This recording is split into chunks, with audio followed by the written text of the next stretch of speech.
Chacun d'entre nous a déjà vécu des épreuves, chacun d'entre nous a déjà vécu des moments durs, et c'est dans les moments difficiles où se manifeste le réel de ce qu'il y a dans ton cœur. C'est-à-dire qu'il y a beaucoup de gens qui prétendent aimer Allah, avoir des bonnes opinions de lui, et quand ils sont touchés par une épreuve, ils s'écroulent.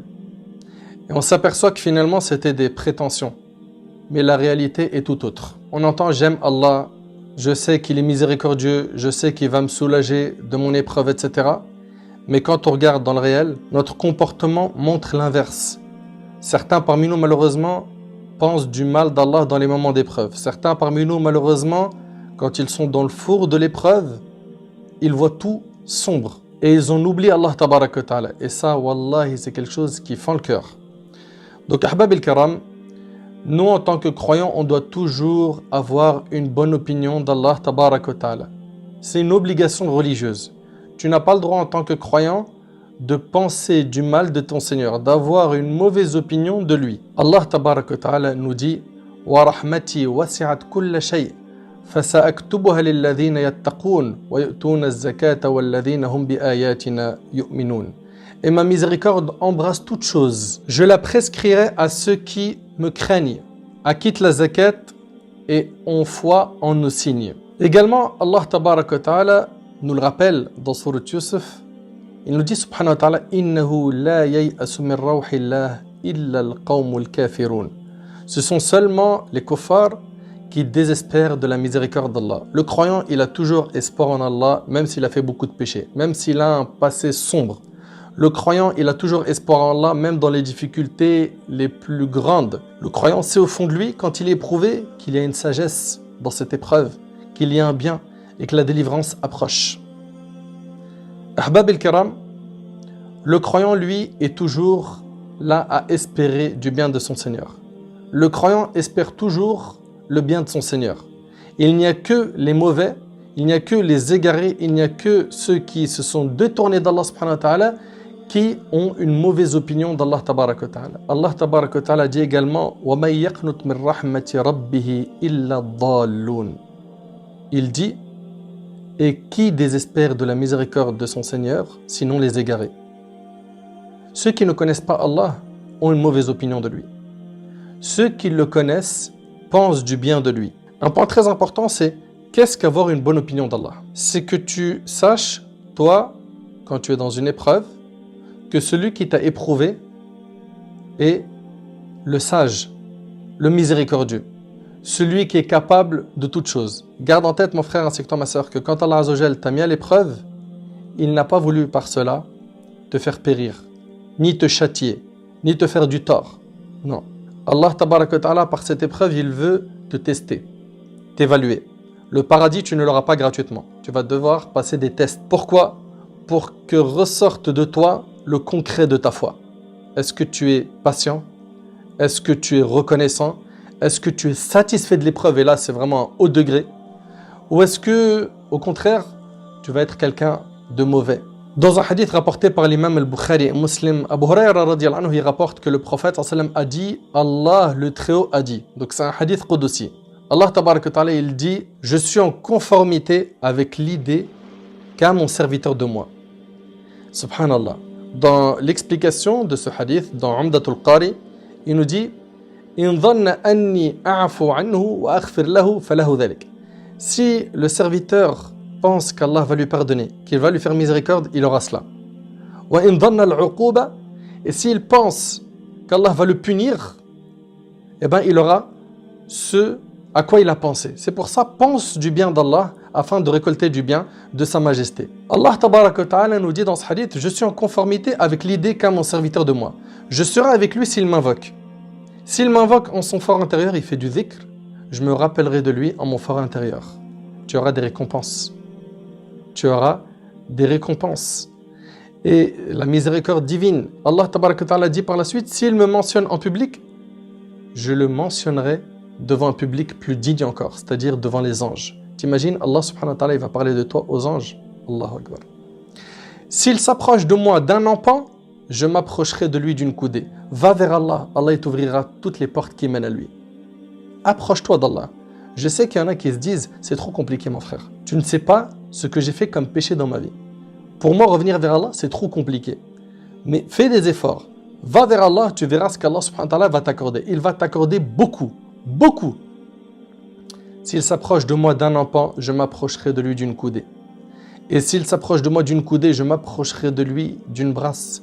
S'il vient vers moi en marchant, j'irai à lui d'un pas accéléré. C'est rapporté par Bukhari et Muslim. C'est-à-dire, fais donc les causes pour aller vers Allah. Allah te facilitera toutes les causes qui mènent à lui. Taïb, une question qui est très importante. À partir de quand on peut dire qu'une personne a une bonne opinion d'Allah? C'est très important ça. Il va falloir qu'on se mette d'accord sur pas mal de définitions afin qu'on sorte de ce rappel avec une bonne compréhension de ce point qui est avoir une bonne opinion d'Allah. Taïb, quand est-ce qu'on peut dire qu'une personne a une bonne opinion d'Allah? Vous écoutez attentivement s'il vous plaît et je vous demande Inch'Allah d'enregistrer.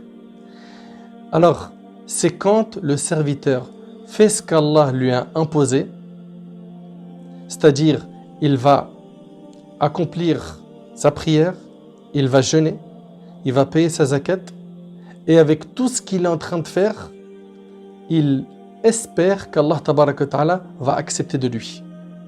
D'accord? Je veux que vous compreniez bien cela.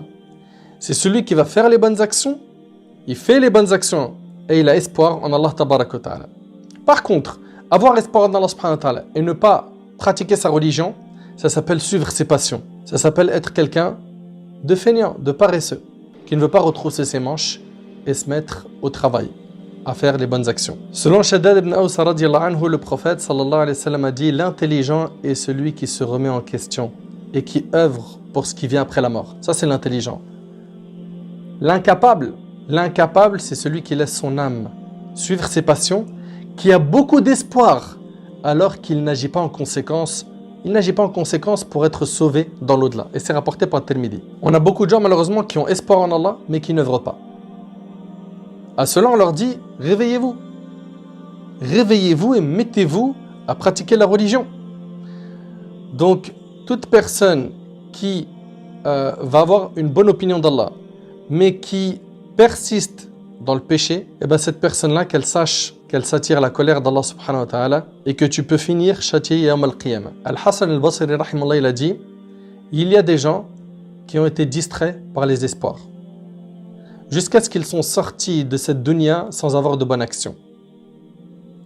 Parmi eux, certains disent, c'est Al-Hasan al-Basri qui dit toujours, parmi ces gens insouciants, certains disent: moi j'ai une bonne opinion d'Allah. Wa kadhab, Al-Hasan al-Basri dit, et il ment. Car s'il avait une bonne opinion d'Allah, il aurait fait des bonnes actions. Law ahsana adh-dhann la ahsana al-amal. Si réellement il avait une bonne opinion d'Allah, il aurait fait des bonnes actions. Toute personne qui a une bonne opinion d'Allah doit comprendre que cela implique de faire des bonnes actions. Ibn al-Qayyim, rahimahullah, il dit des paroles très fortes. Il dit: il n'y a point de doute que le fait de penser du bien d'Allah doit être accompagné de bienfaisance. Le bienfaisant pense du bien d'Allah, que ce dernier, donc Allah, va le récompenser, qu'il ne manque jamais à sa promesse, qu'il va accepter le repentir. Quant à la personne éloignée d'Allah, qui persiste dans les grands péchés, l'injustice et les désobéissances, ces péchés, l'injustice et les actes interdits qu'il commet l'empêchent de penser du bien d'Allah. Subhanallah. Dans un hadith qudsi, Anas radiyallahu anhu, il rapporte que le prophète sallallahu alayhi wa sallam a dit: Allah subhanahu wa ta'ala a dit: ô fils d'Adam, tant que tu m'invoques et que tu espères en moi, regarde bien, tu invoques Allah et tu espères en lui, je t'absoudrai malgré ce qui s'est produit de toi et je ne m'en soucierai pas. C'est-à-dire, tant que tu invoques Allah et que tu as espoir en lui, Allah il va te pardonner tes péchés sans se soucier de leur nombre. Ô fils d'Adam, si tes péchés ont atteint les nuages du ciel et que tu me demandes de t'absoudre, je t'absoudrai et je ne m'en soucierai pas.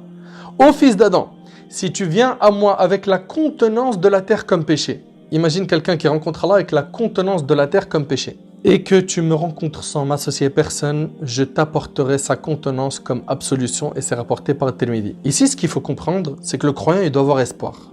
Mais est-ce qu'il doit avoir espoir seulement? Non. L'adoration doit se faire de la manière suivante. Tu es comme un oiseau qui a une aile à droite qui s'appelle l'espoir, une aile à gauche qui s'appelle la crainte d'Allah. Et le tout est piloté par la tête qui est l'amour d'Allah subhanahu wa ta'ala. Donc on adore Allah subhanahu wa ta'ala avec espoir, avec crainte et avec amour. Ok? Comme un oiseau. Une aile, c'est l'espoir d'obtenir sa miséricorde et son pardon.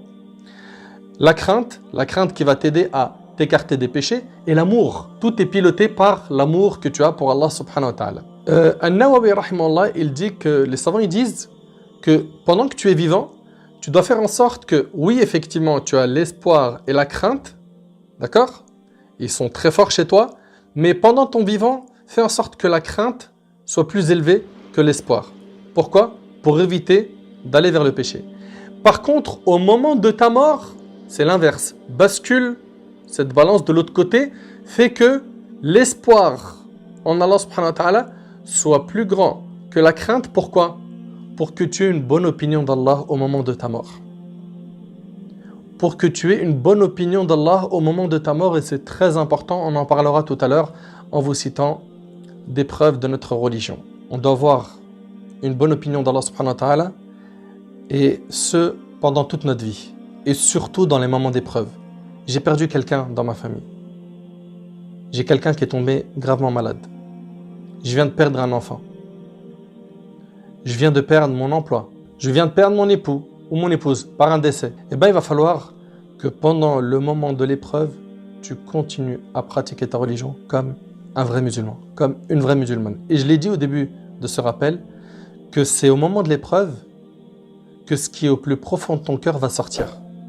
Une vraie foi solide ou une foi qui est catastrophique, fracassée, qui va te faire des péchés, qui va te faire prononcer des paroles qui mettent en colère Allah pendant le moment de l'épreuve. Au moment de l'épreuve, il faut continuer à avoir une bonne opinion d'Allah subhanahu wa ta'ala. Ne désespère jamais et garde en tête que celui qui t'a éprouvé, c'est Allah. Pourquoi? Pour t'élever en degré. Pourquoi? Pour que tes péchés soient effacés. Pourquoi? Peut-être que ça a été fait pour t'écarter un mal encore plus grand. Et le prophète sallallahu alayhi wa sallam a dit, dans le hadith qui est rapporté par le Bukhari selon Abu Huraira, celui à qui Allah veut du bien se voit touché par des malheurs. Par des malheurs. Les prophètes, ils ont été touchés par des malheurs. Et on va raconter pas mal d'histoires, Inch'Allah, dans ce rappel. Et vous allez voir qu'ils ont toujours gardé une bonne opinion d'Allah subhanahu wa ta'ala. Je veux aussi que tu gardes en tête qu'Allah tabarak wa ta'ala dit wa iyamsaska Allahu bidur fala kashifa lahu illa hu. Et si Allah fait qu'un malheur te touche, nul autre que lui ne peut l'enlever. Ça, c'est dans le Coran. Et si Allah fait qu'un malheur te touche, nul autre que lui ne peut l'enlever. Et s'il fait qu'un bonheur te touche, c'est qu'il est omnipotent. Et selon Anas radiyallahu anhu, le prophète a dit, quand Allah veut du bien de son serviteur, vous écoutez attentivement s'il vous plaît, il lui accélère son châtiment dans ce bas monde. Qu'est-ce que tu en penses? Quand Allah il veut du bien de son serviteur, il lui accélère son châtiment dans ce bas monde. Ça veut dire quoi en deux mots? Ça veut dire que tu vas avoir beaucoup d'épreuves dans cette vie. Pourquoi? Pour ne pas en avoir après ta mort. Et quand il veut du mal de son serviteur, il s'abstient de le châtier pour sa faute jusqu'à ce qu'il en reçoive sa punition entière le jour du jugement. Tu préfères quoi? Tu préfères payer de lourdes factures ici, et je dis pas que c'est facile, et ne pas en avoir après ta mort? Ou est-ce que tu préfères payer plein pot après ta mort, des factures comme ça? Le prophète sallallahu alayhi wa sallam a dit, la grandeur de la récompense va de pair avec la grandeur de l'épreuve. Allahu Akbar. C'est-à-dire quoi? Plus l'épreuve elle est grande, plus ta récompense elle est grande. Et le Nabi sallallahu alayhi wa sallam dit, l'homme il est éprouvé en fonction du degré de sa foi. Je viens de me convertir à l'islam, ou je viens de me repentir et je viens de rentrer dans la religion. Mes épreuves, alors il faut garder en tête qu'elles seront supportables. Pourquoi? Parce qu'Allah ne fait pas porter à une âme une charge qu'elle ne peut pas porter. Ça sera peut-être des épreuves qui seront lourdes, ok? Ou légères, quoi qu'il en soit, à ce moment-là, tiens bon. Et sache que le prophète sallallahu alayhi wa sallam a dit, innama sabr inda sadmatil ula. La vraie patience, elle se manifeste lors du premier choc. C'est là où tu dois vraiment être solide. Et aussi garde en tête, plus ta foi va grandir, plus l'épreuve va grandir. Le prophète sallallahu alayhi wa sallam dit, la grandeur de la récompense va de pair avec la grandeur de l'épreuve. Ça veut dire quoi? Ça veut dire que ta foi va augmenter, mais pas que. La récompense également va augmenter car ton épreuve sera lourde à supporter. Le prophète sallallahu alayhi wa sallam dit à la suite du hadith, Allah le Très-Haut, quand il aime les gens, les éprouve. Celui qui accepte l'épreuve avec abnégation aura la satisfaction d'Allah. Et celui qui lui oppose son mécontentement, Allah sera mécontent de lui et c'est rapporté par Tirmidhi. Garde en tête 3 choses s'il te plaît. Barakallahu fik. 1. La foi au destin est obligatoire. 2. Il faut obligatoirement patienter au moment de l'épreuve. Et garde en tête, et 3, et ça c'est le 3e point, quand tu es dans l'épreuve, qu'après la difficulté vient la facilité. Et ne tombe surtout pas dans le désespoir qui ne fera qu'empirer ta situation. Ne tombe pas dans le désespoir, ça va te ruiner ta vie. Garde espoir en Allah dans les moments les plus difficiles. Certains musulmans, hélas, et je le dis avec un cœur peiné, attristé, pensent beaucoup de mal d'Allah subhanahu wa ta'ala. Et ils adoptent le comportement de certains kuffars et d'hypocrites quand ils sont dans l'épreuve. C'est quoi? C'est qu'ils pensent du mal d'Allah. Ibn al-Qayyim, rahimallah, il dit, la plupart des humains, il dit, même la majorité, sauf ceux à qui Allah fait miséricorde, pensent du mal d'Allah. Il dit, la majorité des fils d'Adam pensent qu'Allah les a privés de leurs droits. Pensent qu'Allah subhanahu wa ta'ala l'a lésé, que cette épreuve-là ne devait pas lui être attribuée, mais à quelqu'un d'autre. Il ne le dit peut-être pas avec sa langue, mais son cœur, lui, pense cela. Pense qu'Allah subhanahu wa ta'ala l'a lésé, qu'Allah ne lui a pas donné ses droits. Ça, c'est quelque chose de très grave, mes frères et sœurs. Il ne faut pas tomber dans ce type de comportement. Le prophète Ibrahim alayhi salatu wassalam, on connaît tous le prophète Ibrahim alayhi salatu wassalam. Son histoire, elle est mentionnée dans le Coran. Le Coran, Allah ne nous l'a pas envoyé pour qu'on le lise comme on lit une bande dessinée, mais plutôt pour qu'on le médite et qu'on en tire des leçons.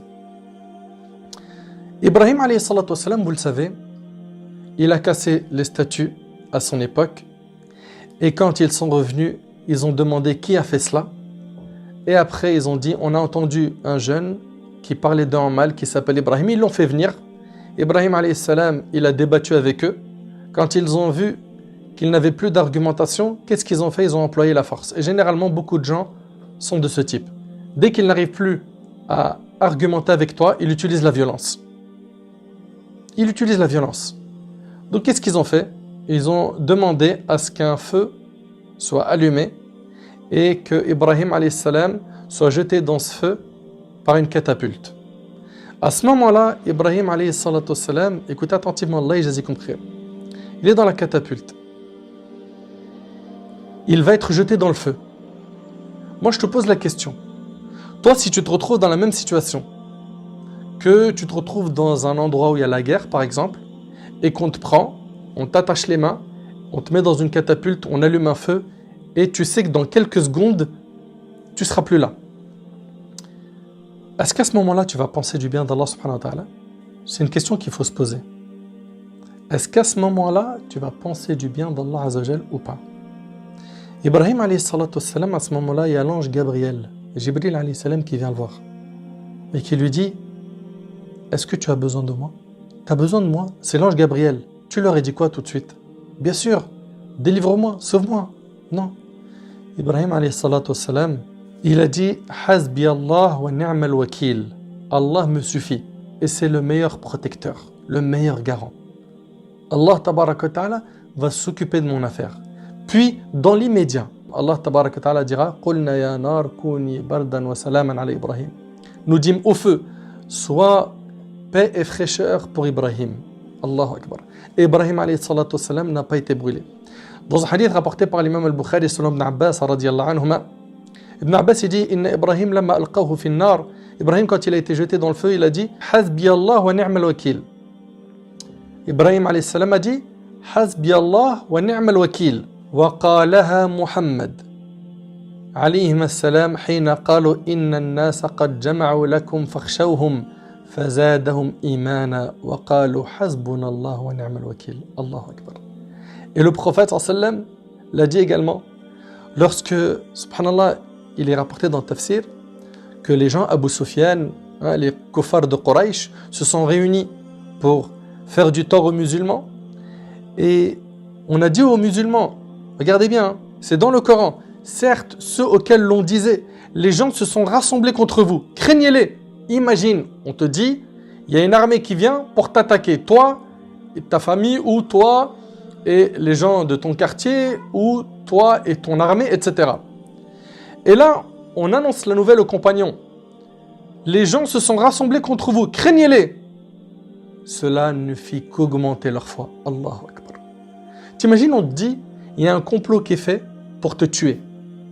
Là, il y a plein de gens, ils se sont réunis. Leur seule mission, c'est toi. Toi, il faut que tu disparaisses. Et que toi, ton réflexe derrière, ce soit que ta foi, elle augmente. Pourquoi, à votre avis, les compagnons, radiyallahu anhum, à ce moment-là, leur foi, elle a augmenté? Parce qu'ils avaient une bonne opinion d'Allah. Parce qu'ils savaient qu'Allah tabaraka wa ta'ala est leur protecteur. Cela ne fit qu'augmenter leur foi. Ils ont dit, Allah nous suffit, il est notre meilleur garant. Allahu Akbar. Pareil, lors de la bataille des coalisés, Allah Azza wa Jalla en parle dans le Coran, dans Sourate Al-Ahzab. وَلَمَّا رَأَى الْمُؤْمِنُونَ الْأَحْزَابَ قَالُوا هَذَا مَا وَعَدَنَا اللَّهُ وَرَسُولُهُ وَصَدَقَ اللَّهُ وَرَسُولُهُ وَمَا زَادَهُمْ إِلَّا إِيمَانًا وَتَسْلِيمًا. Et quand les croyants virent les coalisés, ils dirent, voilà ce qu'Allah et son messager nous avaient promis. Et Allah et son messager disaient la vérité. Et cela ne fit qu'augmenter leur foi et leur soumission. Ça, c'est le comportement du pieux. Au moment de l'épreuve, il pense du bien d'Allah.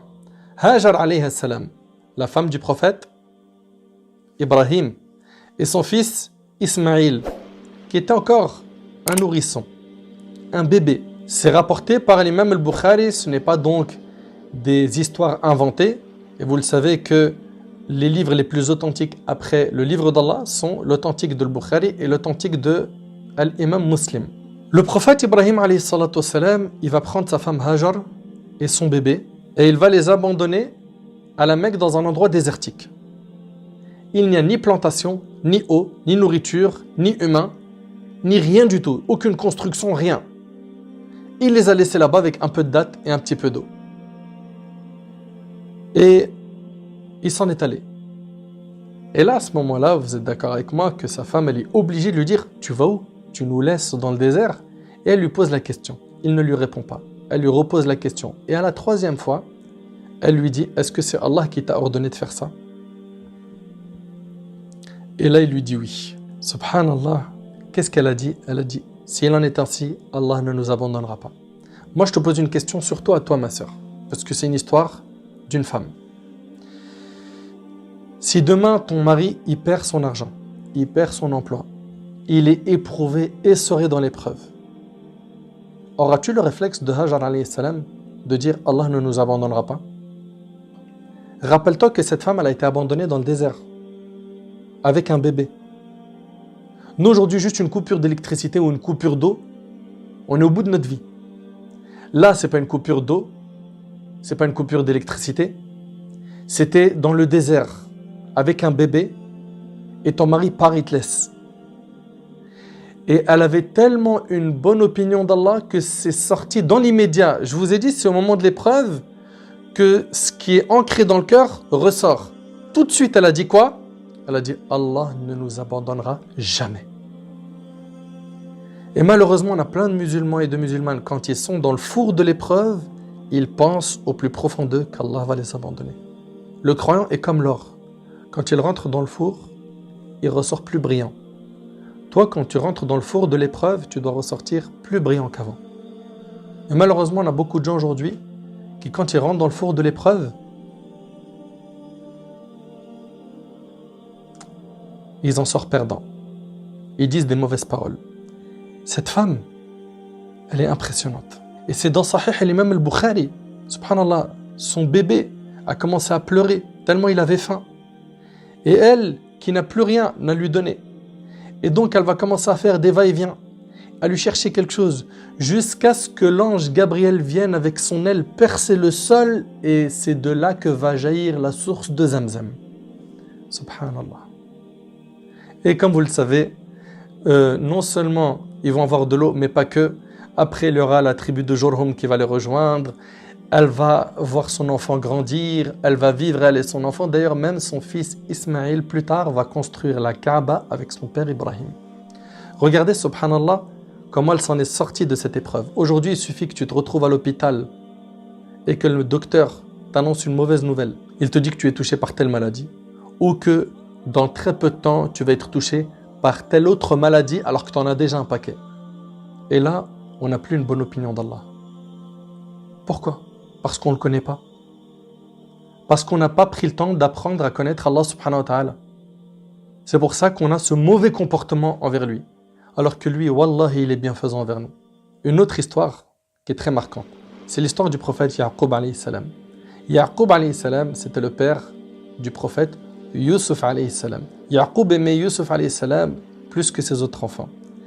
Et tellement son amour était fort, ses frères l'ont jalousé. Ils en ont eu marre. Et qu'est-ce qu'ils ont fait? Ils ont été déterminés à le jeter dans un puits. فَلَمَّا ذَهَبُوا بِهِ أَجْمَعُوا أَنْ يَجْعَلُوهُ فِي غَيَابَةِ الْجُبِّ وَأَوْحَيْنَا إِلَيْهِ لَتُنَبِّئَنَّهُمْ بِأَمْرِهِمْ هَذَا وَهُمْ لَا يَشْعُرُونَ. Donc ici, et lorsqu'ils l'ont emmené, donc ils ont insisté avec leur papa. Pourquoi? Pour prendre leur petit frère. Et ils avaient un plan diabolique, c'était de s'en débarrasser. Leur père a accepté à la fin. Et lorsqu'ils l'ont emmené et se mirent d'accord pour le jeter dans les profondeurs invisibles du puits, nous lui révélâmes, tu les informeras sûrement de cette affaire sans qu'ils s'en rendent compte. Ensuite, le temps passe. Et qu'est-ce qu'ils font? Ils sont partis voir leur père avec une chemise tachée d'un faux sang. وَجَاءُوا عَلَى قَمِيصِهِ بِدَمٍ كَذِبٍ. Qu'est-ce qu'ils ont fait? Ils apportèrent sa tunique tachée d'un faux sang. Il dit, vos âmes plutôt vous ont suggéré quelque chose. Et qu'est-ce qu'il a dit là à ce moment-là, Ya'qub alayhi salam? Il vient de perdre son enfant. Il a dit, فَصَبْرٌ جَمِيلٌ. فَصَبْرٌ جَمِيلٌ. Voilà le vrai croyant. La vraie patience se manifeste lors du premier choc. Il a dit quoi? Il a dit, il ne me reste plus donc qu'une belle patience.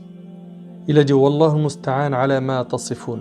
C'est Allah qu'il faut appeler au secours contre ce que vous racontez. Après plusieurs années, lorsque la famine toucha leur pays, les frères de Yusuf alayhi salam furent envoyés en Égypte par leur père afin de récupérer de la nourriture. Mais Yusuf n'accepta de leur donner qu'à condition d'amener avec eux leur frère Benyamin, Benjamin. Ils vont voir leur père et lui disent, donne-nous Benyamin. Et il refuse. Pourquoi? Il a déjà connu la tristesse de sa séparation de Yusuf alayhi salam. Et là, il a refusé. Et ils ont dit quoi? Ô père, s'il te plaît, donne-le nous, t'inquiète pas, on s'en occupera comme il le faut. Il leur a dit quoi? قال لن أرسله معكم حتى تؤتوني موثقا من الله لتأتونني به إلا أن يحاط بكم فلما أتوه موثقهم قال الله على ما نقول وكيل. Il leur a dit quoi? Jamais je ne l'enverrai avec vous, jusqu'à ce que vous m'apportiez l'engagement formel au nom d'Allah, que vous me le ramènerez, à moins que vous ne soyez cerné. Lorsqu'ils lui eurent apporté l'engagement, il dit, Allah est garant de ce que nous disons. Lorsqu'il perdit temporairement son plus jeune fils, Benyamin, pourquoi? Parce que quand ils sont partis, Yusuf alayhi salam garda Benyamin. Donc ils sont repartis voir Yusuf alayhi salam et il a gardé Benyamin, il ne leur a pas donné Benyamin. D'accord? L'histoire elle est assez longue, je résume. Et là ils se sont dit, comment on va rentrer voir notre père sans Benyamin, sans Benjamin? C'est pas possible. Qu'est-ce qu'on va pouvoir lui dire? Ils partirent voir leur père et ils lui ont dit qu'ils n'ont pas pu revenir avec Benjamin. Il se rappela son chagrin d'avoir perdu Yusuf alayhi salam et se mit à pleurer. Il a pleuré et il a perdu la vue alayhi salam. Essaye d'imaginer la profondeur de cette tristesse qu'a touché Ya'qub alayhi salam. Il a pleuré. Il a perdu Yusuf alayhi salam et il perd Benyamin. Et il pleure jusqu'à il est devenu aveugle. Allah tabaraka ta'ala il nous dit قال بل سولت لكم أنفسكم أمرا فصبر جميل عسى الله أن يأتيني بهم جميعا إنه هو العليم الحكيم وتولى عنهم وقال يا أسف على يوسف وابيضت عيناه من الحزن فهو كظيم قالوا تالله تفتأ تذكر يوسف حتى تكون حرضا أو تكون من الهالكين قال إنما أشكو بثي وحزني إلى الله وأعلم من الله ما لا تعلمون. Alors Ya'qub dit, vos âmes plutôt vous ont inspiré d'entreprendre quelque chose. Et il dit quoi? Oh, belle patience. Il se peut qu'Allah me les ramènera tous les deux. Regardez l'espoir qu'il a en Allah. Il vient de perdre Benyamin après avoir perdu Youssef il y a quelques années. Et il dit, il se peut qu'Allah me les ramènera tous les deux. Voilà l'espoir en Allah dans l'épreuve. Et il a dit, car c'est lui l'omniscient, le sage. Et il se détourna d'eux et dit, que mon chagrin est grand pour Youssef. Et ses yeux blanchirent d'affliction. Et il était accablé. Ils dirent, par Allah, tu ne cesseras pas d'évoquer Youssef jusqu'à ce que tu t'épuises ou que tu sois parmi les morts. Et regardez ce qu'il a dit. Là, il y a une grande leçon. Il a dit, je ne me plains qu'à Allah de mon déchirement et de mon chagrin, et je sais de la part d'Allah ce que vous ne savez pas. En d'autres termes, il avait une bonne opinion d'Allah. Il savait qu'Allah, tabaraka wa ta'ala, le miséricordieux, le clément, allait lui faciliter. C'est alors qu'après cela, les frères de Youssef retournèrent le voir, et Youssef leur ordonna de retourner voir leur père avec une tunique lui appartenant, et de lui appliquer sur son visage afin qu'il retrouve la vue. اذهبوا بقميصي هذا فألقوه على وجه أبي يأتي بصيرا وأتوني بأهلكم أجمعين. Emportez ma tunique que voici et appliquez-la sur le visage de mon père, il retrouvera aussitôt la vue, et amenez-moi toute votre famille. Et c'est ainsi qu'après, toute la famille s'est réunie à nouveau. Yaqub alayhi salam a patienté alors que c'était difficile, et vous le savez, perdre un enfant, c'est quelque chose de dur, douloureux. Ceux qui en ont perdu peuvent en témoigner. Yaqub alayhi salam n'a pas perdu espoir en Allah subhanahu wa ta'ala, il a continué à avoir une bonne opinion d'Allah. Notre prophète Muhammad sallallahu alayhi wa sallam, cette histoire vous l'avez entendue je ne sais combien de fois, on ne se lassera pas de vous la raconter. Quand il émigre, il quitte Mecca en compagnie d'Abu Bakr. Abu Bakr, dès qu'il apprend la nouvelle, il pleure de joie parce qu'il va voyager avec son bien-aimé. Ils partent ensemble, ils prennent une autre route pour brouiller les pistes aux Qurayshites, et ils vont ensuite rester 3 nuits dans la grotte de Thawr. Quand ils vont entendre le bruit des pas des Qurayshites qui s'approchent de la grotte, Abu Bakr va dire, s'ils font un pas de plus, ils vont nous voir. Et là, le prophète sallam, qui a une bonne opinion d'Allah, qui a confiance en Allah, va lui dire, que penses-tu de 2 personnes dont Allah est le 3e? N'aie pas peur. Nos ancêtres, rahimahumullah, avaient une bonne opinion d'Allah subhanahu wa ta'ala. Et ils se recommandaient cela mutuellement. Ibn Mas'ud radiyallahu anhu, il dit, par Allah dont il n'y a point de divinité à part lui. Le serviteur croyant n'a pas reçu une chose meilleure que le fait d'avoir une bonne opinion d'Allah subhanahu wa ta'ala. Subhanallah. Subhanallah. Et Saïd ibn Jubayr, rahimahullah, il invoquait Allah, il disait, ô Seigneur, je te demande de m'accorder la véracité de la confiance en toi et d'avoir une bonne opinion de toi. Une parmi les choses très importantes, c'est quand on a quelqu'un qui est dans l'agonie, qui est dans les derniers moments de sa vie, il faut à tout prix lui recommander d'avoir une bonne opinion d'Allah. Jabir radiyallahu anhu rapporte qu'il a entendu le prophète sallam dire 3 jours avant sa mort que personne d'entre vous ne meurt autrement qu'en ayant une bonne opinion de son Seigneur, rapportée par un musulman. Vous devez faire très attention quand vous êtes à côté de quelqu'un qui est mourant, quelqu'un qui est dans les derniers moments de sa vie, de quoi? De lui rappeler qu'il faut avoir une bonne opinion d'Allah. D'après Anas radiyallahu anhu, le prophète sallam est entré auprès d'un jeune qui était en train de mourir. Il lui dit alors, comment te sens-tu? Le jeune lui a dit, par Allah, au messager d'Allah, certes j'ai espoir en Allah et j'ai certes peur de mes péchés. Et c'est comme ça qu'on doit être. Alors le prophète sallam a dit, ces 2 choses ne se rassemblent pas dans le cœur d'un serviteur au moment de l'agonie sans qu'Allah ne lui donne ce qu'il espère et lui accorde la sécurité contre ce qu'il craint, rapporté par Tirmidhi. Donc la crainte et l'espoir. Au moment de la mort, plus d'espoir que de crainte. Pourquoi? Pour ne pas tomber dans le désespoir et penser du mal d'Allah subhanahu wa ta'ala. Ibn al-Qayyim rahimahullah, il dit quoi? Il dit que le 5e degré du tawakkul, de la confiance en Allah, consiste à quoi? À penser du bien d'Allah.